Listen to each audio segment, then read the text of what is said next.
Today I'm telling you how to improve your English again. Je me présente, je suis Chantal de Flower et je suis ici pour vous donner un deuxième truc. Il y a 2 semaines, je vous avais parlé de post-it. Aujourd'hui, je vous parle de lecture. Alors moi, je suggère beaucoup la lecture pour améliorer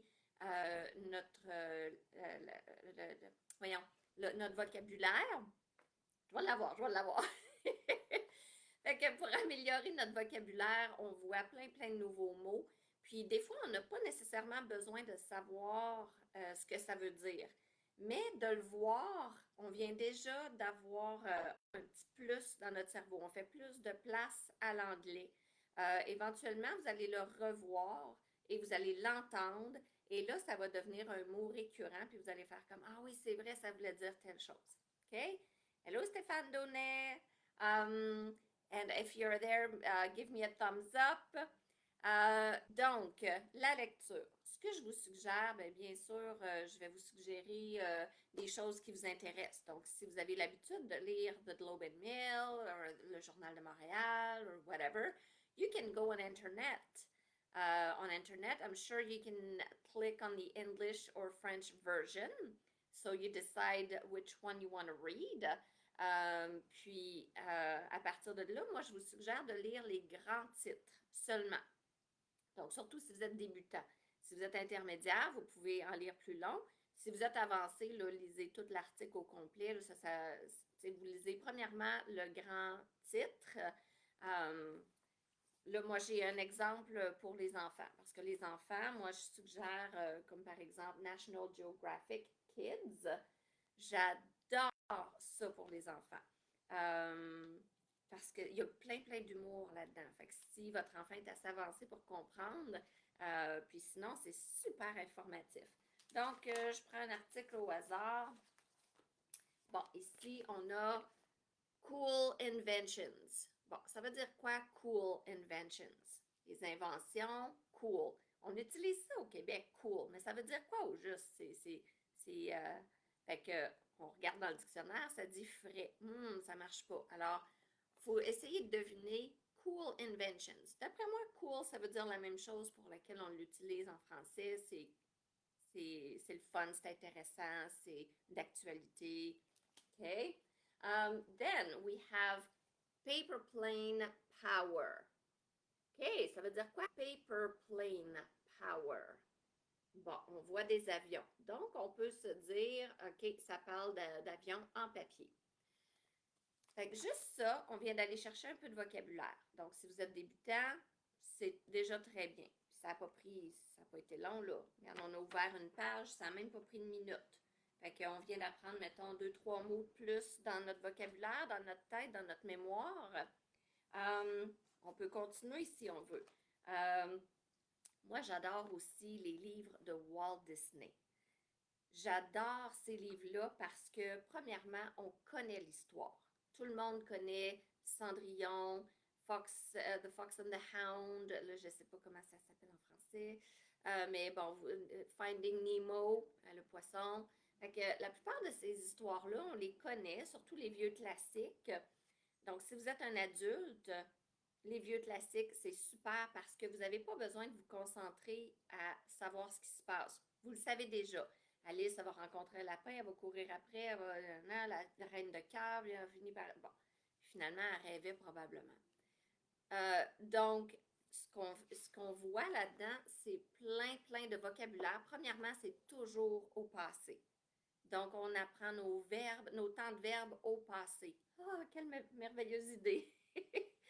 C'est ça qui est le plus difficile. Et il y a tellement de vocabulaire là-dedans. Le même mot revient très rarement. Donc, ils vont donner plein de synonymes pour la même chose. Fait que même moi, là, à chaque fois que je lis un livre de Walt Disney, j'apprends, ah ben, regarde donc ça, un nouveau mot. Fait que c'est pour tout dire, là. Alors, la lecture, c'est ça, que ce soit The Globe and Mail, le Journal de Montréal, que ce soit un magazine qui vous intéresse, il y a des magazines qui existent qui sont anglais-français. Donc, anglais d'un côté, français de l'autre. Vous pouvez en trouver sur Internet. Puis c'est ça, les choses pour enfants. Si vous êtes débutant, je sais que ça a l'air nono de lire Cendrillon, là, mais vous allez apprendre des mots là-dedans, vous allez apprendre plein de synonymes, vous allez apprendre vos verbes au passé, je vous le suggère. À la bibliothèque, il y en a sûrement. Sinon, vous pouvez faire venir les livres sur Internet ou dans les magasins là, proches de chez vous. Il y en a sûrement aussi. Je pense à Renaud-Bré, Archambault, à Sorel, on a Wilkie. Ils ont sûrement ça, des livres de Walt Disney.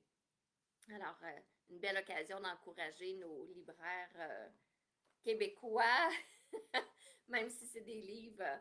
Mais je pense à ça, il y a plein d'auteurs québécois maintenant qui écrivent. Fait il y en a qui écrivent en anglais.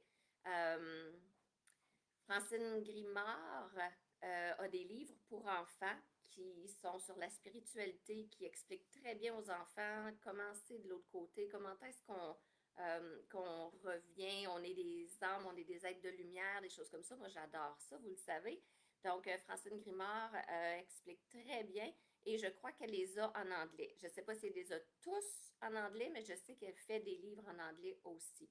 Donc, ça peut être une belle occasion d'encourager un auteur québécois tout en apprenant l'anglais. Donc, dites-moi ce que vous aimez comme lecture. Je peux peut-être vous suggérer des choses aussi. Si vous m'écrivez et dire « Ah, j'aimerais ça lire à propos de tel sujet, aurais-tu quelque chose à me suggérer? » Oui. Donc, ça peut être quelque chose de super intéressant. La lecture, ça va aller vous donner beaucoup, beaucoup de vocabulaire. Peut-être pas nécessairement pour l'utiliser tout de suite, mais vous allez connaître de plus en plus les mots. Cet été, je donne des cours privés. Donc, les cours de groupe se terminent à la fin juin. Donc, je vais avoir pas mal plus de temps pour donner des cours privés. Et j'ai Masuda qui travaille avec moi, Bianca, Marissa, elle ne sera pas disponible cet été, mais quand même, on est 3 qui ont plus de disponibilité. Donc, si vous voulez vous améliorer pour septembre, c'est un bon temps. Surtout les enfants qui ont de la difficulté un petit peu. Je sais que l'été, c'est congé, mais je pense que mes cours sont assez le fun pour que ça n'ait pas l'air de l'école. On fait des devoirs, on écrit dans des cahiers. Non, je vais les faire jouer, même les adultes. On s'amuse, on jase, c'est intéressant. Donc, si vous êtes avancé, on a une conversation. Donc, so what did you do last week? Oh, did you see that? Did you go to that? Did you hear about this thing? Puis là, on jase, puis on jase. Fait que c'est faire du social, mais en anglais. Fait que vous pouvez faire ça avec moi. Si c'est débutant, ben c'est ça. On va aller chercher des mots de vocabulaire, on va apprendre des nouveaux mots. Je vais vous donner des petits trucs pour pratiquer à la maison. Donc, ce ne sont pas des devoirs, ce sont des trucs que vous pouvez faire. Comme cette semaine, j'ai dit à mes élèves, les plus petits, ben même à ça, j'ai dit aux plus grands aussi. J'ai dit, quand tu vas aller dehors, regarde autour de toi la nature, puis essaie de penser, c'est quoi ça? Ah, tree, bird, sky. Puis ceux-là qui sont un petit peu plus avancés, j'ai dit, essayez de faire des phrases complètes. Oh, the tree is beautiful. The flowers are blooming. The sky is clear blue today. Fait que c'est des petits devoirs comme ça que je donne. Fait que je pense que ça a bien de l'allure. Je pense que n'importe qui peut avoir du plaisir à faire ça. Alors, je vous laisse là-dessus. Merci beaucoup d'avoir été là, puis on se revoit bientôt. Goodbye!